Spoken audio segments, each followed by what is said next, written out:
Welcome back to another episode of On the House with Spartan Invest. We are very excited to welcome Dr. Axel Meierhoefer to the show today. Axel is a seasoned real estate investor, educator, founder of the Ideal Wealth Grower System. His journey from a successful Air Force career to becoming financially independent through real estate investing is just very inspiring. Today, he's joining us to share some insights on achieving independence and building passive income streams. So, welcome so much, Doctor. Yeah, thank you, Lindsay. I'm excited to be here. So, tell us a little bit about yourself. How did you get into real estate? Well, the main driver was kind of two things. You mentioned my Air Force career. I was in the Air Force for 22 years and had the opportunity to come over from the German Air Force to fly for the US Air Force. And then right after as I was getting to the end of my career and about to retire, I got an offer from a US software company in Santa Barbara, and they even sponsored me for a green card. Now we have to pay $100,000 a year, but at the time they did, so they sponsored me. But one thing that had happened in those 22 years, anybody who has like a career in the military, you know that you're getting moved around pretty much every 2 to 3 years. And one thing that does is, especially when you're getting into more of command roles, you get the choice if you prefer to live on base or if you more interested to live off base. And if you decide off base, then that means, do you want to rent or do you want to buy?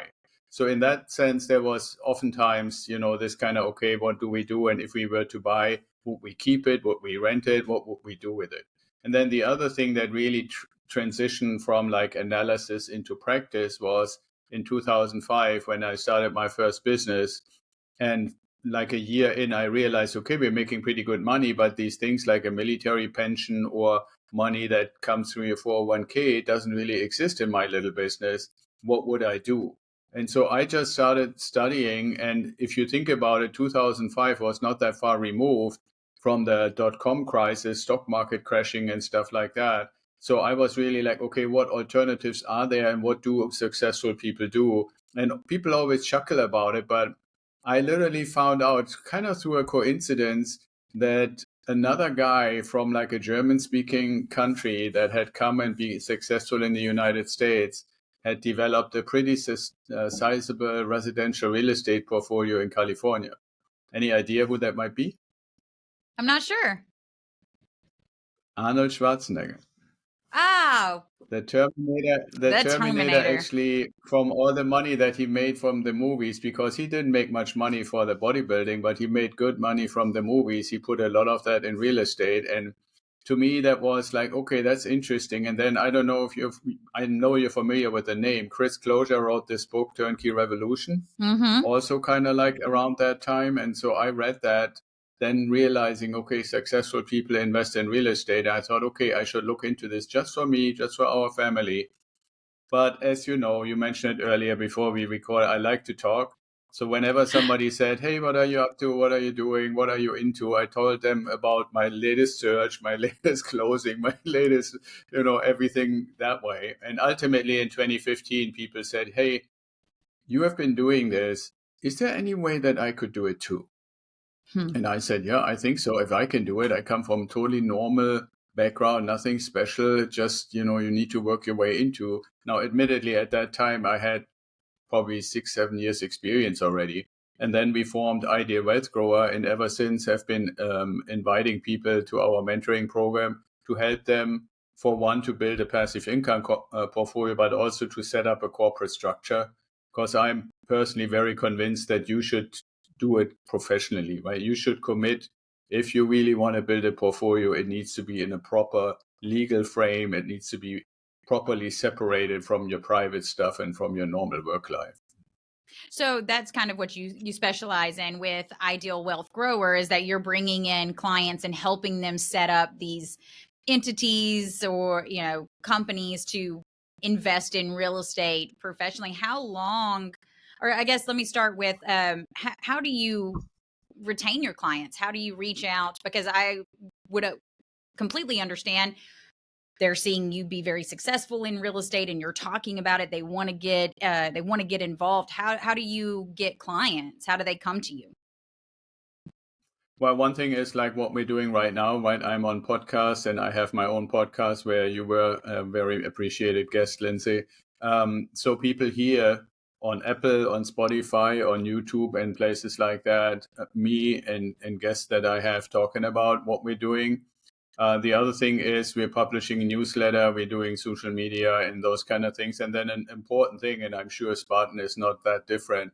If something works out well, I always ask the clients after they have gone through like 6 to 9 months of the program, hey, who do you know in your community who would benefit from something similar and be willing to at least have a conversation? Because for Mm-hmm. me, that's where it really starts. Let's have I'm always willing to open an hour on my calendar and say, let's just talk to each other, get to know each other, see what your goals are, and then maybe determine is what I can offer you and what I can help you both on the building your empire side as well as on the actual investments. If that resonates with you, then you can decide, do I want to join the program or not? Right. Well, one thing I think that's kind of sets you apart is that your portfolio is mixed of international properties as well as those in the United States. Talk a little bit about your portfolio and what you see the differences in those two sectors. Well, one thing is I am a big fan of number one turnkey. You know, I love Spartan and other turnkey providers like your organization. And what I also think is important from a dynamics perspective, and I could go deeper if you would like me to, is to build clusters, right? Hmm. So I have, for example, one cluster with a similar organization like Spartan at the border between Idaho and Illinois.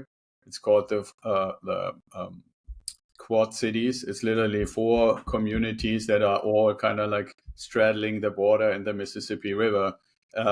So I found one property there first that was high performing. I still own it, and then I got another and another and another. So when that cluster grew to 5 properties, then I started looking into Ohio, and then kept going from there. On the international side, um, for me, there's 2 aspects, maybe 3. One is just diversification, right? So we have like a little kind of, it's more like a cabin, like a, environmentally friendly cabin in Panama, which we had originally thought that we would use ourselves. More often in reality, it's just rented all the time. So it's kind of like a short-term rental property. But then we also invested in Panama into coffee, so basically an agricultural investment, agricultural real estate, if you want to call it that. And then we also have an investment in a company that does cacao in Belize. There, the idea is that they long term want to build a little kind of also cabin setup where the people that own parts of the cacao farms can come and stay a while. They don't have that yet. So those are investments that are just, there's still a form of real estate, but not Mm-hmm. the same like having actual properties. So that's one thing, just diversification. The other thing is different investments have different performance indicators. Right? When we're looking for the passive income in my portfolio and the portfolio that we're building for most of our clients, with the agriculture, it's more really owning the land or part of the land and owning the passive income through the products that are Yeah. created. And these kinds of products like coffee or cacao or so forth, they perform for like 25 years. And if the farm is run really well, you have a continuous stream of income and you basically have an interesting alternative way to play on inflation because you Hmm. make that one time investment with today's dollars purchasing power. And if you Right. think about 25 or 30 years, you paid one time for the ownership in the farm and you're getting the passive income and the ownership in the farm for the rest of your life or however long you want to keep it. And then the Right. third one is that at least theoretically, and this is, I believe, currently more applicable for Europe versus United States or North America than anything like in the Caribbean or so forth, and that is the potential for currency gains, right? So Hmm. if I Okay. go right now and I'm looking at it, the euro to the dollar has currently almost 20% spread. right? So that means if you have a $240,000 property, a European can get that for like 195, 199 in euros. Mm-hmm. Now, you look at the history since the euro was established, it has basically fluctuated within a 25% variance from almost being like $1 for €1 all the way to $1 being a euro 30, right? So right now, the euro is relatively high and the dollar is comparatively low. So Right. that's why, we are also inviting Europeans to invest in the US. And when they get the US LLC and the US bank account, then everything that they actually gain, they can keep in dollars. And if the ratio goes back down, let's say too close to 1 to 1, let's say from 120 to 105, they instantaneously made 15% gains for Wow. doing nothing, Right. right? So that's an additional little twist that a lot of people don't necessarily have on their radar. And do you have a lot of international clients that you help set up with LLCs I would say and probably 20%. Right now, it's about 20%. We want to increase this because I believe, and this kind of maybe starts a discussion into our conversation, but what I see right now in the United States is quite a bit of uncertainty, at mm-hmm. least from people who are not already wealthy, right? And what we are trying to do with Idea Wealth Grower is help people build wealth. That doesn't Mm-hmm. mean that we wouldn't love to have somebody who already is relatively wealthy to invest with us and apply our approach. But fundamentally, it's mainly, I always say, Henrys, high earning, not rich yet people, and that would like to invest in real estate. And the biggest difference that I find is most of the Henrys live within about 100-mile distance from the beach, some beach around the United States, right? Maybe Hmm. it's even only 50 miles. So when you look at that, those are not the high performing areas in the world. Now, you could argue maybe in some places in Mobile or something like that, but Right. most places in vicinity to beach have nowhere near the performance that we have with your properties or Ohio Correct. properties to other properties. So what they've always been afraid of, basically being told from their parents, if you invest in real estate, it needs to be close enough so you can fix the leaking faucet. Mm-hmm. And what we are proving with the turnkey model that we are adopting and that you have been, from the founding of Spartan, been applying, is that anybody can live anywhere, can work anywhere, can have their job and be a Henry anywhere if they have a trusting, high quality, well performing turnkey provider. Yep. And in that Absolutely. sense, in bringing in the international clients, is fundamentally the same, even though we have to do a little bit more convincing, because even though the distance from, let's say, Hamburg, Germany to New York is maybe not that much more than from New York to, let's say, Seattle, Mm-hmm. right? But still, in their mind, it's a foreign country, it's different language and those kind of things. But ultimately, what they do see, no doubt about it, is what do we get and how many hurdles do we have to overcome if we want to do real estate investing in Germany, in Britain, in Austria, whatever. And what do we get if we do this with Axel's help at Spartan? Yeah. And it's day and night, right? It's like the numbers are literally day and night. And the little cherry on the icing of the cake is then the currency thing that I just mentioned. Yeah, that is definitely icing on the cake. But you're absolutely right in that the vast majority of our clients are what you call kind of Henry investors, and that they typically live on either coast. Either they're on the far east or west coast. That's primarily our client as well. And you're absolutely right in that the turnkey model does open the door for a lot of international clients that may be interested in investing in real estate, may not be able to do it, or may have hesitancy because it's not close. And we see that same skepticism with clients that live in Georgia and Atlanta. We see that even if they're not that far away. But again, kind of working with turnkey providers allows clients to be able to do that. How do you guys vet your providers and figure out if they're a good fit for your ideal strategy, your ideal wealth strategy clients?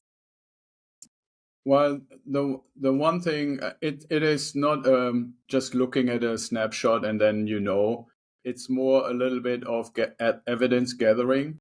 So one piece of evidence gathering is what kind of properties are actually being offered and how open is the information provided about that property. Right? Okay. For me, one of the criteria to say is an organization in the category of good turnkey provider is tell me in as much detail as humanly possible what you actually touched as part of your renovation when we're talking about a renovated property. If it just says floors, bathrooms, and kitchen, windows, and roof, okay, that's better than nothing, but it's nowhere near enough. So that's Mm-hmm. one thing. The next thing is, and there is a little bit of an evolution. I take your question to mean, okay, somebody we have never worked with and we're kind of vetting them from the get-go, would be to say, okay, tell me, how proud are you of your renovation work in the context of warranty? Right. Because I believe as a clear sign, if somebody has a renovation team, if they are a really credible turnkey provider, they have a renovation team, and it depends a little how it's organized, if the renovation team is including people who fix stuff or if that's separate, like a separate maintenance team and a separate renovation construction team. But the fundamental thing is, when I say, how proud are you of the quality of your renovation, what I really say is, if you are as proud as I think you should be, then I should get at least 1 year of no maintenance costs from the start of basically occupying the property the first time after renovation. Because I'm just saying, if your renovation quality is so poor that the stuff is falling apart within the first year of using it, I don't know that I really want to have a long-term relationship with you.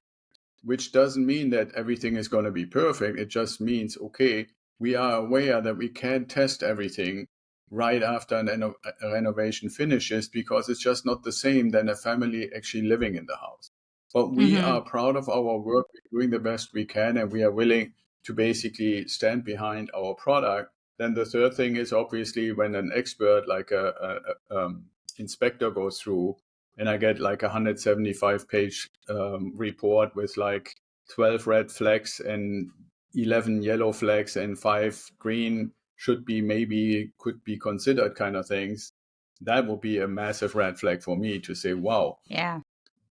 some quality control said this is good to go to a client, and then I send my independent guy in and he or she finds like a book worth of things. Now I know that there's no property, and for our audience, right, there is no property that when you send a inspector in that they wouldn't find anything. If you ever Right. get an inspection report that says there's nothing to be found, then you have a bad inspector, right?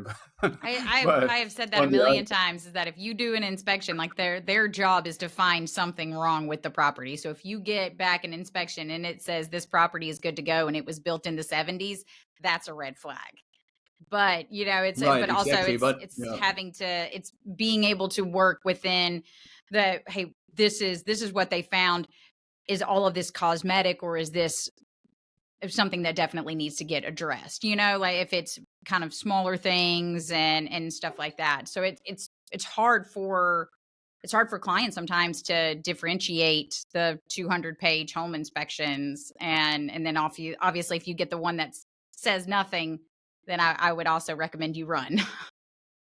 Yeah, absolutely. The thing about it is not so much, I mean, I want a thorough report. Mm-hmm. I have to say, for me, it's one thing to say, are there any kind of things that the should have been included in the renovation or have been Sure. maybe overlooked or stuff? And you're right, I agree with you. The severity of whatever an inspector writes up has different categories. I always like the kind of like traffic light things, red Yes. light, Yes. yellow Mm-hmm. light, green light. But there's one other component. And I've been told over and over, and I'm not a fan. Maybe there's a little of a disagreement between you and me. If I see a long list of little stuff, Mm-hmm. caulking missing here, faucet not quite tight, water dripping here, and so forth, and you get like a pretty substantial report, and there are like, let's say, 20 or 15 or 25 of those where you would on first glance say, yeah, that's easy, no problem. That's true, but it goes to diligence. It Right. goes to how much you really care for your work Mm-hmm. product, because my assumption is if somebody were to find this property and would buy it believing in the provider and not doing the inspection, not finding all this little stuff, they would fall potentially victim to lack of attention to detail. Absolutely. And that's for me, I mean, if I go back to your question of how do you find a good provider, is Mm-hmm. when that little stuff is not happening. Right. That tells me somebody, after whoever declared, I think we're done, somebody goes through and pretends to be the inspector, looks at everything as if he or she were an inspector, and finds that little stuff. And before it's put out there, before we can even like make an offer on the contract, before we even send our own inspector, that stuff is already taken care of. That's for me a qualitative difference between run-of-the-mill turnkey provider and a turnkey provider who really pays attention and knows, that I would say, you in your role as the CEO, you would probably fundamentally sleep better and have a better, conviction about the product that you're putting out there when you know the system works. Because Mm-hmm. ultimately, I think that is one lesson learned is in the end, pretty much almost every business is ultimately a system. And the Correct. quality of the business is how well are the systems working. And so a good relationship for me is really built on trust. So Mm-hmm. that's why I said, yes, the very first few properties for a couple of different clients, we will be extremely diligent until we can say, okay, we have started to build trust, not just in the initial vetting phase and then in the investing phase, but then also in the property management phase and so forth. So if somebody like Spartan says, here is what we do, and here is what is important to us and our principles, and then myself or our clients have that literal experience that kind of makes the check mark on all the things that were promised, then I wouldn't say you can forget about the inspection. I would still do that, but it is building a certain level of trust. Right. And my earlier statement about clusters goes in the direction to say, if you just for a moment think you have identified what is your time freedom point number, which is what I define the number of passive income that you want to have come in so that you can make the decision, do I want to still trade time for money or do I live off my investment? And let's say you say your number is $5,000 and you only buy properties that make at least something like $300 or $400 positive cash flow, just for the sake of argument, right? So then you need somewhere in the area of 12 or 13 properties, assuming that you never have to increase the rent and all that other good stuff with Mm-hmm. inflation and appreciation. That just for the sake of, so if you take that and you say, okay, if it's 12 or so, that would be enough to have 2 clusters of 6, which then translates to I really only have to talk to 2 turnkey provider representatives a month, Right. And right? and that If way it you can goes to kind of, like, yeah, you can pinpoint the ones yeah, that you do want to work with. And I completely agree with you on the home inspection piece, is that it does paint a broader picture of the overall process and yeah, quality of the property. And even Spartan properties, I would always recommend home inspections. Yeah, yeah, we always do home inspections, whether the client even wants them or not. We're still getting a home inspection to double check our contractors as well. We always want yeah. that third party. So with building the trust with your providers that you kind of put your clients in touch with, and then we talked a little bit about the hesitancy with being so far away from the turnkey providers, but in your network of clients that you've been building, what are some other things that they tend to struggle with in investing in real estate? Well, one of the things is if they're not already in some way experienced, Mm-hmm. a couple of things play a role. First one is very rarely have people a need until they decide they want to actually really do this as an asset for investing. But before you start that, there's very rarely a need to really vet a real property from an investing point of view. But I can give one example, and anybody listening to us that you might actually have caught yourself in that same thing is you have certain taste. Every person has certain taste, and sometimes your other half has taste, and you have to live by those tastes. But there are tastes and what. So now, when you go and say, "Okay, Axel, let's sit down," and we bring Lindsay into the picture, and we're sitting basically in a Zoom call, and I show 3 properties. One of the things that happens is that our taste subconscious mind kicks in and says, "Do I like what I see?" Right? And so what does that mean in translation? It means, would I want to live there? Right. And what Yep. you know and what I know is, no, we're not investing for, do I want to live there, or is this my future house? We want to look at what is the performance of this property versus the potential of the area that it exists in. Right. And then we're building a ratio between how much do we need to pay to buy it and how much can we make from it through rent and how much does property management get and all the other nice variables. But that is really a process, almost like learning how to ride a bike. Right. Right. Like you need somebody who kind of holds you by the saddle and kind of, the first few times until like when you're doing the third time trying it and you have 2 times already kind of wobbled your way along with help and it ended up all being good. Finally, better and better you're getting into, you're starting to trust yourself. You're realizing that the fact that you may not like it the way it looks like is not really as relevant as how much does it cost and how much does it make. Right? Those kind of things, those are, in my opinion and my experience, what I see with the clients. Some have it more and some have it less. I am often reminded, this is a little excursion here contextually, but in my other business, which is a consulting company, where the overlap is kind of the consulting and the mentoring, I use personality assessments. People may have heard Oh, about okay. DISC or HRDQ or Yep. Myers-Briggs and stuff. And when you think about it, like in a DISC assessment, you have direct people, you have spirited and emotional people, you have considerate people, and you have these analytical kind of accounting type people.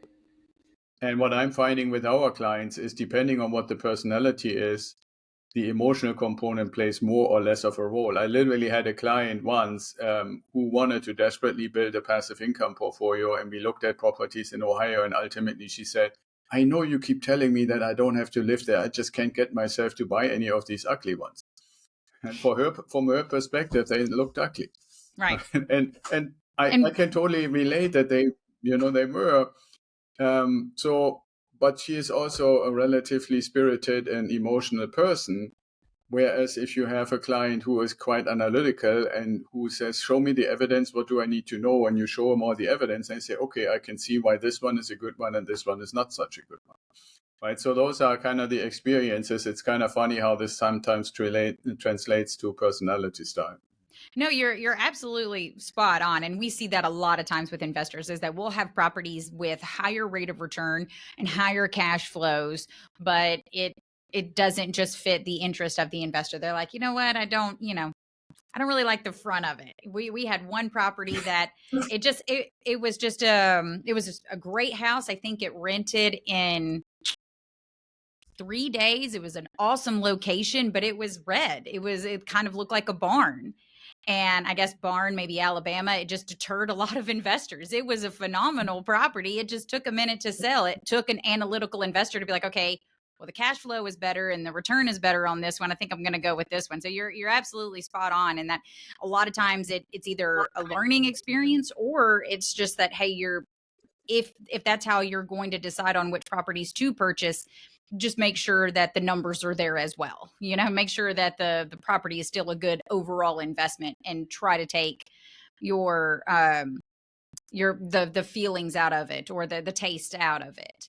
I'm really glad that you brought up the time freedom point, and I wanted you to talk a little bit more about that, as kind of like, at what point do you have to get to? So how do you know, or how would you recommend someone determine what their time freedom point is? Well, it has shifted a little bit, and I hope we have a moment to Yes, talk please. about I'd the love shift. I'd love to hear more about it. Yeah, fundamentally, I'm still starting at the same point by basically asking people, and we're doing this anyway as the very early first few sessions in the mentoring program, is to say, let's just look at what is basically your ledger, right? Like in business terms. So tell me everything that you have on income, money coming in. Show me everything that you have in obligations. You could call it a P&L, whatever you want to call it. Basically, let's put this all down. And then the second step of that would be to say, okay, now tell me your behaviors around money, right? Like behavior is one aspect, like literally, let's look back the last 6 to 12 months. What have you done with your money? The other thing is looking at, are there any habits? Like I'm a big fan of Richest Man of Babylon, right? Like take 10%, and if you're younger, 15, 20, 25%, immediately when it comes in and put it into your accumulation account. I have not met anybody yet, and I've been doing this for a while, who actually told me right up there when money comes in, this part goes away right away. It's always, oh, I have never thought about it that way. But I find a lot of people who claim that they want to put money aside at the end of the month, assuming something is left. When you look at their habit patterns, is they have a long list of wishes, not anything massive, but taking the wife out for dinner, or buying something for the kids, or planning for a vacation and stuff. And most of the time, that list of wishes is not matching the money that comes in. So when there is money, either because you're frugal or whatever has happened, then you jump into fulfilling one of those wishes, depending on how much money is there. And the last thing typically is, okay, so here we are, 30th of September, is there anything left? Well, most of the time the answer is no, or very little, at least not meaningful enough to really say, okay, I put that aside for investing. Now, what's interesting for anybody in the audience, and you can try this yourself, is ask yourself, how would my life change if I had to live off 85% of all the money that comes in? And if you do this, you just literally take 15% as soon as it comes in and put it somewhere else where it's not as easy to get to. Like for people that know that they have tendencies to not be very strict with themselves, I say get a 6-month CD. So put the money in a 6-month CD. So for 6 months you can put your pause on it, or 3 months if you want to go. And it doesn't matter that it doesn't really give any interest. It's just gone. It's just away. Out of sight, out of mind. And you can touch it. You can't just go and say, hey, give it back to me. Right. So, all right. So now you have your 85%, and now run your operations, meaning like your your family budget, your checkbook, whatever you want to call it, on those 85%. And the vast, vast majority of people after the second month tell me, wow, I'm a little surprised. I didn't know that would work. Yeah, it does work if you have to. Right. Now that's a little bit on the front end. Now the time freedom point thing is, after we have established this ledger, then we can actually say, okay, how much would you need today's money to basically have these 85%, but still be able to, get a new car every 4 or 5 years if you think you need cars in the future, go on vacation, get stuff for the kids, or whatever other expenses that you don't have every month. Let's add those in. That's why I like, for the time freedom point number, even though we initially start with a monthly, to ultimately translate it for a whole year. Right? And so if we can say, okay, if I take everything into consideration, I know I need 60,000 a year. Then that tells me your time freedom number is 5,000 a month. Right? And then one thing that has shifted is, it used to be not super hard, and I think you would agree, you've been doing this for a while, to find properties that pay you $300, $350 positive cash flow, even while you're still putting the reserves, vacancy, maintenance, and capex aside. Right. Now, if you take that away and say, okay, I work with Spartan and they never have any repairs, so I don't have to put money for maintenance aside, and their properties are so brilliant, capex is far into the future, so all I need to do is a little bit on vacancy. Well, then you have a little faster or easier to find your $300, $350 cash flow. But the point about it is, it used to be easier because interest rates were lower and the ratio between price and rental income was a little better. But it's still, on the other hand, just a mathematical thing. If we stick with our 500, with our 5,000 a month is what we want to get to. I always say, typically, if your number is below 10,000, you have to assume 8 to 12 years to get there as a normal Henry. And why that is partially because we first start out to say, okay, I want to get to 6,000. If I can only get, let's say, $300, I need 20 properties on first glance. Now, what really happens is, even though I know you're a beautiful and very generous person, I try to be generous too, but we need to educate our tenants that every year there's a little bit of increase in rent, if for no other Right. reason than to keep up with inflation. Well, the one thing that is not really changing is your mortgage. Right. Right. So what ultimately happens is, yes, we initially say we need 20 properties for $300 to get to our $6,000. But the reality is only the brand newest property will have the $300 cash flow. All the other ones, the older they get, the more cash flow they're actually going to generate. Mm-hmm. So when you initially start to get with your time freedom number, you will know, okay, it's 20 properties. But the reality is, even when somebody had that calculation, I've never had anybody who needed more than 13 or 14. Because the time horizon, obviously, at a larger number of properties gets a little longer, and the inflation aspect gets a little more. And then you have these little bursts, like we had one of those bursts after COVID, right, where prices went crazy. So now you suddenly have equity in your property that you can borrow against and buy 2 properties a year instead of 1 per year, stuff like that. Or, like there's huge demand and not enough new construction. So rents keep going up, which they, by the way, have been doing. Everybody's always saying rents Yep. are stagnating. I haven't found it yet. So ultimately, to go back to the time freedom point number, if you know that you're starting with a need of 20 at $300 a month, you probably end up somewhere at 14 or so to make 6,000. And you have to keep in mind, the $6,000 today in, let's say, 15 years, purchasing power is probably 7,500 or something like that. Mm-hmm. So we need to keep that in mind too. And the last thing I want to say about that is, in this context of calculation, we say we want to give you the freedom to decide how you use your time. But I'm not saying this has to be black and white. If you're doing 60 hours a week in your job right now and you reach your time freedom point, and the first day after you reach that, you do 0, you can obviously say, okay, if now that I'm making 4,000 from my investments, I can go to my boss and say, hey, I want to cut down. I'm working only 4 days a week, right? Or when you're getting to 5,000, you might say, okay, I want to cut it down to like 3 days a week. Now, I know that means the boss would have to be willing to accept that. But what I'm getting at is, whatever your occupation is or needs to become, it's not today you work like crazy, tomorrow you have reached your point and you have to do nothing anymore.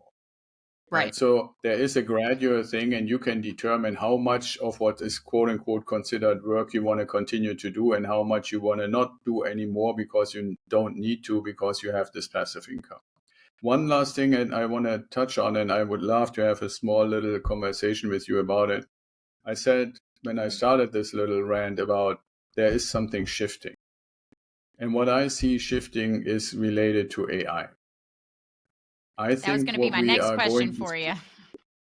Yeah, okay, then ask the question. Yeah, no, go for it. I wanted to know your thoughts and kind of how you saw AI and how it could impact. It's hard to paint a perfect picture when you're predicting the future, but obviously this is going to be something that dramatically affects everything. Yeah, exactly. Well, one thing that I recommend for people who are not as deeply interested in it as I am, to say, let's just go extreme. Let's just say all the promises that AI is supposedly having and providing to us come true in 10 years from now. Now, a lot of times people initially say, oh, no, it's never going to be that fast. Yeah, believe me, it's going to be that fast. Now, what does that really mean? We will have energy abundance. We will have so much energy at any given time that it basically doesn't cost anything anymore. Now, if I could influence companies who have construction companies, my input for that would be make everything electric. Everything. The heating, the cooling, the cooking everything electric, because that's going to be the cheapest, almost zero cost energy. So that's one thing that will come. The second thing is humanoid robotics will basically completely overrun us from today it's nothing, nobody knows what's going on. In 5 years, it's going to be crazy. Everybody has seen them, has potentially interacted with them.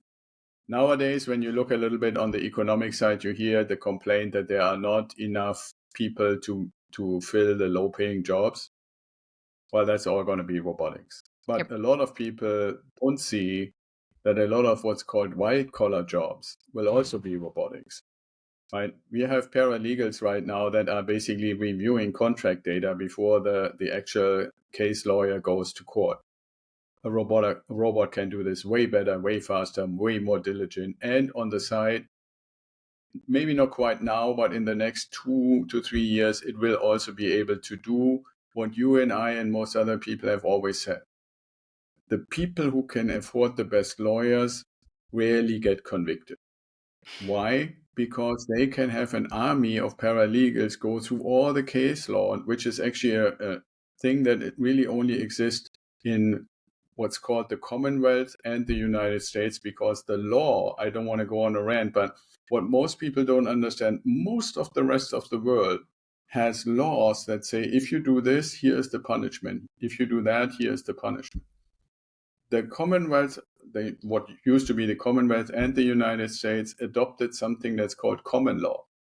So that basically says, you shall not steal. And now from that moment on, when somebody steals something under certain circumstances, that's the first case. And for the last 250 years, we have accumulated cases. Mm-hmm. So if some paralegal army can find an equivalent case to you stealing, where somebody did not get convicted and did not get punished, then they're going to go to the court and say, I am quoting this, and this applies exactly, and the highest possible court has said this is not punishable. Well, guess what? When the humanoid robots know all the case law that has ever existed since the pharaohs, you and I and everybody else will not have to be distinguished between how much money we have to pay for a lawyer to get the best legal treatment. Mm-hmm. Right? So that's just a little example, and that will be true for many, many, many, many things. So where am I going with this is what I believe is going to happen at this 10-year point, maybe even sooner, is that there will be a community of people that you and I already kind of belong to, who have created assets that are performing for society and that can more or less sustain us. And there's then the rest, the vast majority of other people who today we would say they have a job of any kind, doesn't matter what it is. And they are basically angling right now, depending on which political party you're asking, for UBI, universal basic income, or if you ask Elon Musk, he says universal high income. That's a matter of definition, what is basic and what is high. But basically, to sustain yourself, we are all basically going to be Section 8, right? Section 8 people. What does that mean for our activities as investors or people who help potential investors? If you haven't yet started creating your passive income portfolio, you really, really, really, really have to start now, because by my estimation, you have probably pretty likely 5 years, if we're lucky 7, in the out, if it's really going much slower than anticipated, 10. But we just went through the example. If you want to have $6,000 passive income, you kind of need that. Right. Right now, that's my message. If you want to be rather on the beneficial side of this new future, where the people that live in your house don't actually take their UBI to pay the rent, they just basically do, that's why I call them the Section 8 analogy. They're going to say, I live in Lindsay's house or I live in Axel's house, and government take part of what I'm due and send it to Lindsay or send it to Axel. And that can only happen if we own stuff. People underestimate the speed. everybody knows AI is coming, and Mm-hmm. robotics is kind of like somewhere on the horizon, but everybody underestimates the speed. Yeah, I think the last time that we talked about it, I overshot it. I said, I think what, 15 years? And I'm like, I don't know. I think things can be more like 5 to 10. And you're absolutely right. The speed with which things are going to change is going to be something we've never experienced. And so go ahead and building your assets, building kind of your safety net and diversifying could not be more important than it is. That's a really good point. Thank you so much for coming on and talking to us today. Is there anything that you want to leave us with on how to get in touch with you? You've done a phenomenal job in the space of helping investors kind of maneuver through purchasing real estate through various means. So how would our listeners be able to contact you? Yeah, so thank you for allowing me to say that. So if you just go to ideawealthgrower.com, in the homepage on the top right-hand corner, there's a little button that says Discovery Call, and you can directly schedule a call on my calendar. The only other thing I would want to say is, in this aspect of, what's happening with robotics, how is our life changing and stuff, we have started to change our own podcast on the YouTube side, to include that a little more.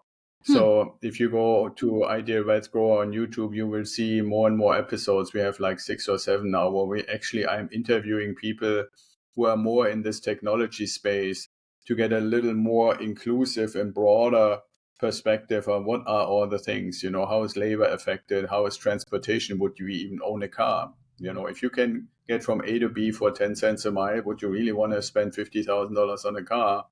Right? Or just hire the car that you need and have it pick you up like a chauffeur. This is then, we are Section 8 people, but we get chauffeured around all over the place, right? So it's kind of like these little mind games that you can start playing. Yeah. Oh man, it's the possibilities are endless. Well, thank you Yes, so much yes. for joining us. I really appreciate it. And that's On the House with Spartan Invest.